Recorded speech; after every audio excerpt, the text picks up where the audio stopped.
অন্য দিনের মতন আবার রান্নাবান্না খাবার নিয়ে চলে এসেছি, দুপুরের খাবার নিয়ে। তো আমি আজকে দুপুরের খাবার কি করেছি দেখো। এই যে লোটে মাছ, বেগুন আলু দিয়ে লোটে মাছ করেছি। আমাদের এরকমই খায়, অনেকে ঝুড়ো ঝুড়ো খায়, এটা বেশি ঝুড়ো করিনি। এই যে ঝোল দেখছো, এই ঝোল আমার ছেলে খুব ভালোবাসে ঝোল খেতে, তাই ঝোল ঝোলই নামিয়েছি। আর ভাত তো আছেই, এই যে ভাত।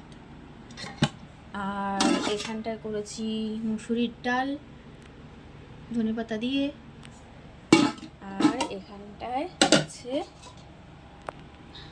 ভেন্ডি আলুর একটা চচ্চড়ি করেছি। এটাও বলার জন্য করেছি, কেননা এখন তো খুব গ্যাসের প্রবলেম হচ্ছে, গ্যাস পাওয়া যাচ্ছে না। তোমরা তো সবাই জানো গ্যাস পাওয়া যাচ্ছে না, গ্যাসের খুব অবস্থা খারাপ। তো এই জন্য দুবেলার জন্য তরকারি করে রাখতে হবে, তাই করে রাখছি। ঠিক আছে বন্ধুরা, এখন রাখছি।